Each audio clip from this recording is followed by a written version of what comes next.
so many of us are in a bad relationship, or can find ourselves in a bad relationship, right? And it may not be maybe not be a bad relationship. It may just be, I don't know, a relationship that's just kind of there. You just kind of settled for.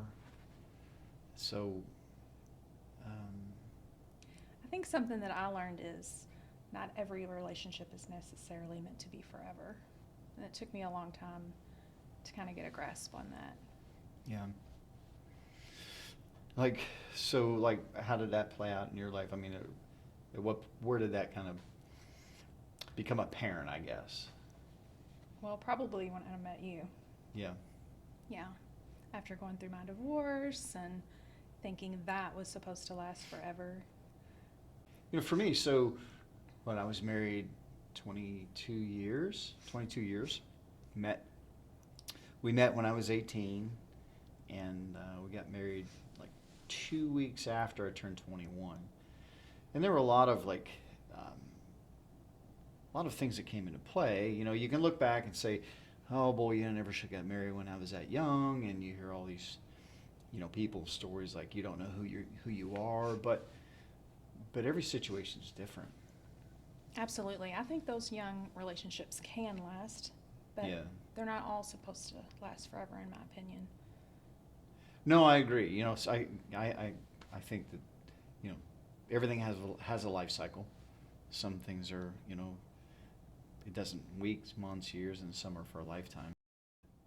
Yeah, so you go through a relationship, and you're kind of going day to day, and for me, I know, um, I guess I just woke up one day, and I didn't know how I got there. As a matter of fact, I remember this specifically. It was like, I don't know, maybe 2 years before the whole separation and divorce proceedings happened.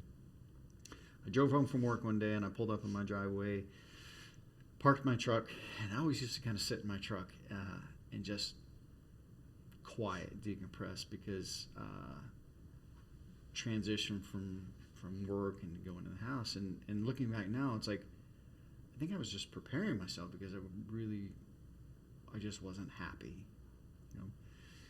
So anyway, I got out of my truck and I walked down the driveway to the mailbox, got the mail, and I turned around and I looked back at the house, and it was a beautiful summer day, and all of the flowers were out. But when I looked back, everything was just like Kodachrome. It was just black and white, and it was weird. It hit me. It was like I thought something was wrong with my eyes. Yeah, and it just I stood there for a minute, just like not really understanding what was happening. I really thought I had something physical. And it wasn't until later that I realized that was almost like a metaphor of where I was in my life. It was just I felt like the life and color had gone out of me. And I'm not blaming my wife. I mean, she's a wonderful lady, and we've got wonderful kids together. But I guess it's where I just started to become aware of my own happiness, and as opposed to just being the soldier at the gate, going to work every day, doing the right thing, providing for my family, totally forgetting about myself. But I think your story was a little bit different. Yeah, the irony of it is, I think I was kind of on the other end of living my life kind of oblivious that the relationship was deteriorating, just marching through the day to day, working, taking care of the kids. And for me, it felt like the rug ripped out from under me because I didn't see it coming. Yeah. So I'm not sure if your ex-wife felt in that same situation or she sort of saw it coming. And I was probably in a lot of denial, honestly. Mm-hmm. I should have seen it coming. Yeah, I mean, we look back now and say, "Boy, I should have seen the signs." But so, like, were you happy, or were you not happy, or kind of like, because like me, Well, you were married 21 years. 21 years, yeah. Married 21 Mm-hmm. years. Um, looking back, I describe it now as I was like in neutral, Yeah. just going through the motions of life. I wasn't unhappy. I don't, like miserably unhappy to where I was aware of it, thinking, oh, I can't stand my life every day. I want out of here. But feeling true like happiness and security and love in a relationship that I have now, I was just running in neutral then. Right. So it really, even though it was hard on everyone, looking all cry again, Yeah. and the kids. It's still a very emotional topic, but Right. it was what needed to happen Yeah. for me to live, to really feel like I'm living a fulfilled life. Yeah. So, like I know your family life was, growing up, like all your siblings and your parents. It seems to me, from what you share with me, like and from what I experienced too, in your relationship being with your family, you had a pretty tight unit, right? I mean, you guys. You love each other. There's a lot of respect from all of you and your siblings to your mom and dad. I see a lot of love just in word and action from your parents to you guys. And even today, as everybody's grown adults, you have this really loving family. I mean, no family's perfect, but you have this loving family. So, so I guess, and my question is, how did that, like, when you grew up having that sense of safety and acceptance and love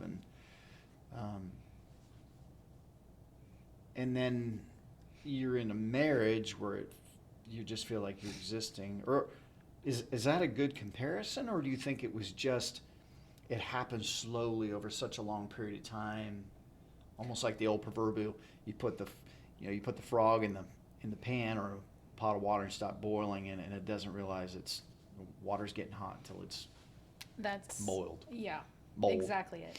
I think that kind of happens slowly. For me, it happened slowly over time to where I didn't see the big picture. I think a lot of people from the outside could sense my energy, the light inside me was just kind of dampened and had disappeared, and I didn't even realize it. Right. A lot of times you don't realize it till you're out of the situation. You Oh, kinda for sure. Look back on it, gives you great perspective for sure. Yeah. I remember it was about 10 years into my marriage. It's easy to go back and unpack it now, right, and see all the markers. But there was definitely a time about 10 years into my marriage where I was, it really began to affect me physically. But I didn't know what it was. Like, I went through this severe time of anxiety and panic attacks.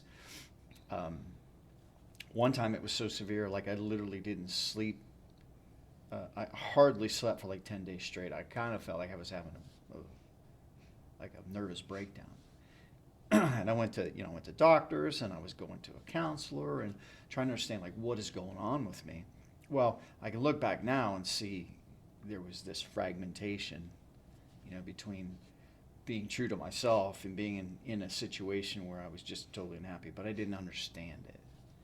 Did you ever experience anything like that, or? So I guess what I was saying is, like, was there ever a time in your marriage where you were like, I'm done, or it's over, or I'm just miserable? Even through times when I was aware that I wasn't super happy, divorce never entered my mind for some strange reason. And I don't know if it's because I was surrounded by marriages that were still intact, like long marriages. So almost like divorce was never really an option for me. I just kind of put my head down and trucked through every day. And like I said, it wasn't like it was totally terrible all the time. It was definitely ups and downs, like in every relationship. Yeah. But looking back, it had definitely run its cycle. Yeah. And that with my personality, I probably would have just kept my head down and went on. Right. So in divorce, which seems so horrible and was so stressful, was actually a really big blessing in disguise Yeah. for me. Right.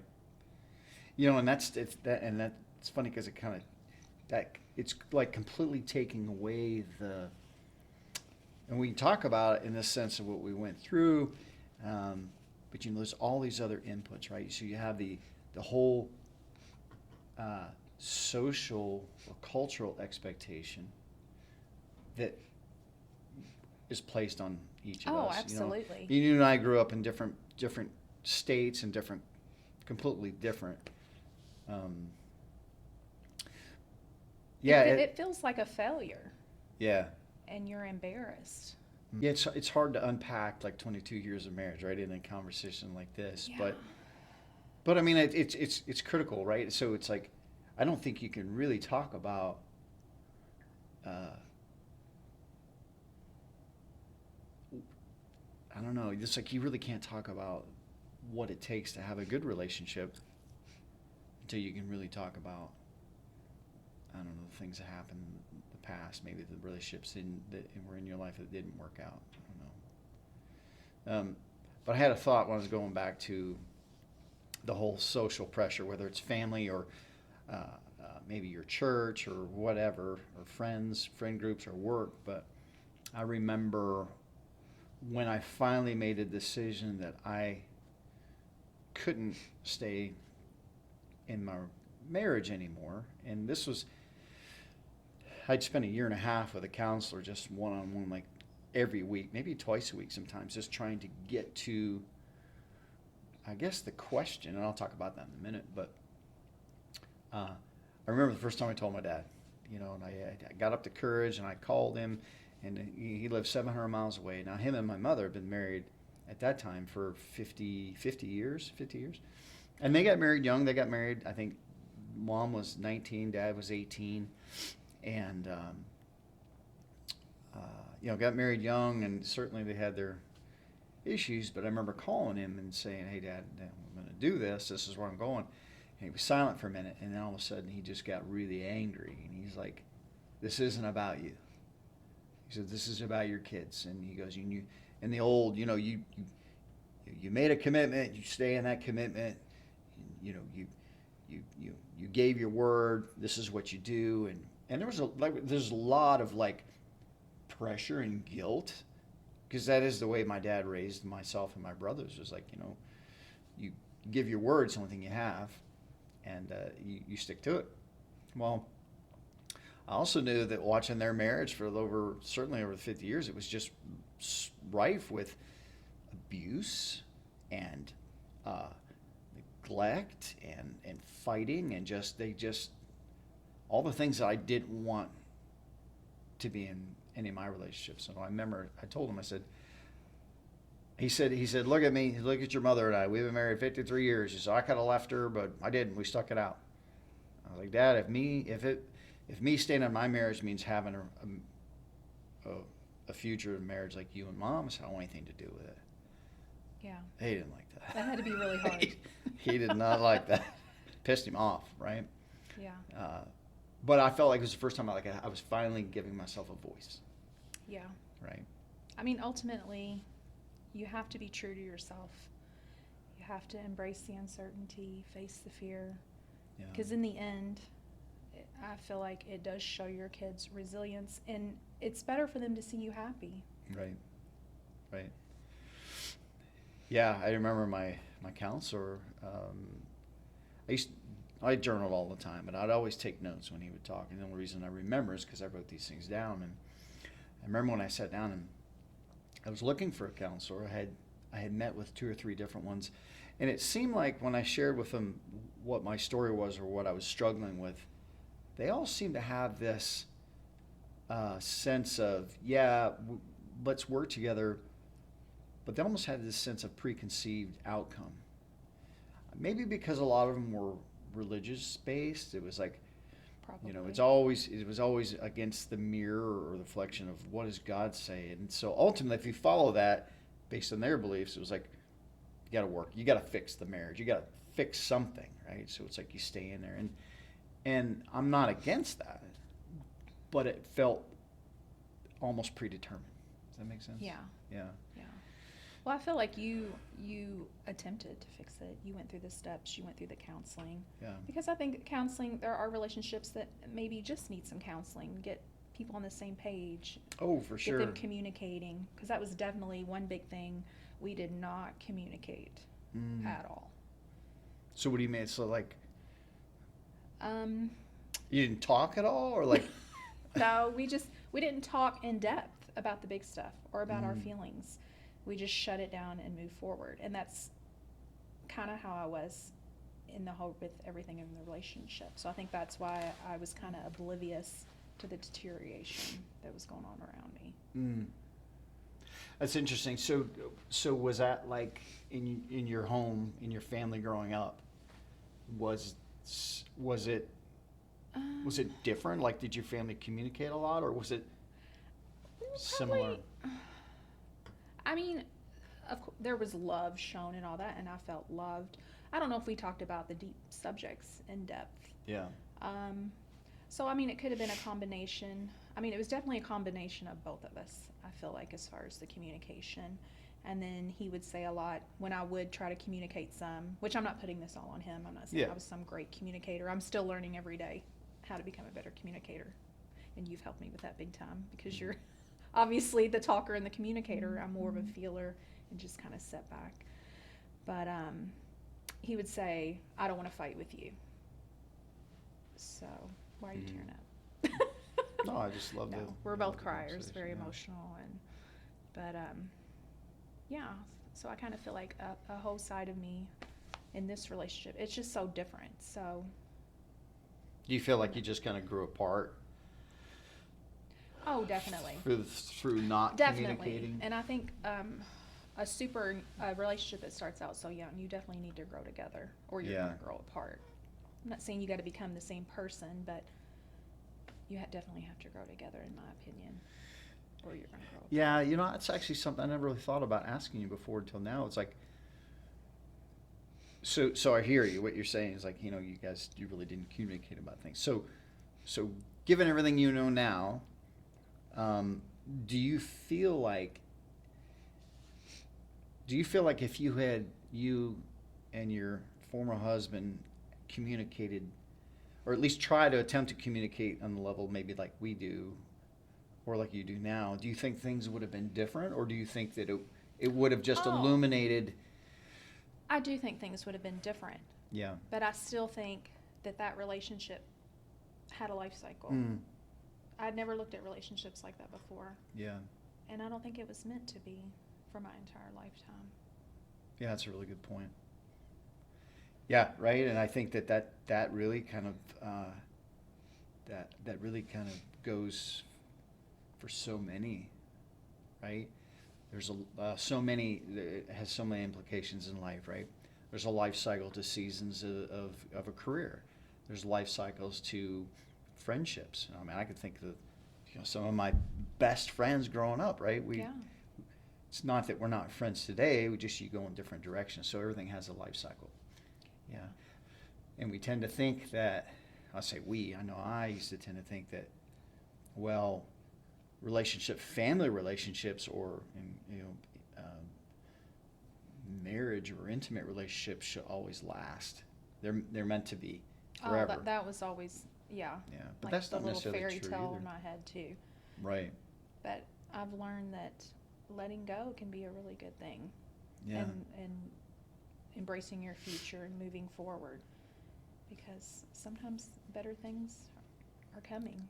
Right. And that's why a life cycle will end, even though it's very painful and scary. And scary. Scary, and and just like you said, even friendships, the loss of certain friendships And jobs. And jobs, yeah. Change is very hard. Yeah. Yeah, I think, and I think we've not. I'm not going to go down this road now, but I think we've definitely experienced that en masse globally because of the pandemic. So much change and so many beginnings and so many endings, right? Physically, life, jobs, everything. I mean, there was this sense of, boom, there's all this change in a very short amount of time that people had to adjust, or they didn't. And as a result, we're seeing a lot of like mental health issues and a lot of depression. A lot of these, there's a lot of, I think, victorious outcomes, but there's certainly a lot of things that happen. Well, and So I we're think that's seeing that. important to remember is just keep moving forward one step at a time. Yeah. And things do get better. Mhm. Yeah, I was thinking back to my counseling days, and I was really struggling with, so, 20 years of marriage, and it can't really unpack that now. I mean, there was a lot of good times, and I don't mean to talk disparaging. I'm not. There were good times. I was learning. I was growing. I certainly had my share of things that I didn't do right, and I own those. But fast forward 20 years, in the core of it, I just wasn't happy. I knew that like you said, that life cycle, that season for my relationship with my former wife was coming to an end, or was at its end. Well, But I think that's really good that you recognize that. I think a lot of people don't recognize that. Kind of like me. I think I had my head in the sand, so Yeah. to say, on that. But it was very. I'd love to say, oh yeah, I recognize it was time to go, but it was painful, and it was painful is an understatement. It was just, I struggled with it, like really, really struggled with it, because it was a sense of, I didn't want to be a statistic. I didn't want my kids to be a statistic. I didn't want to be that, 50% of the marriages end in divorce, and I didn't want to be a every other weekend dad, and I didn't, Oh. Yeah, I didn't see myself as that either. Kind of have this little fairy tale in your head. Right. You're making me cry. Yeah. I love you. I love you too.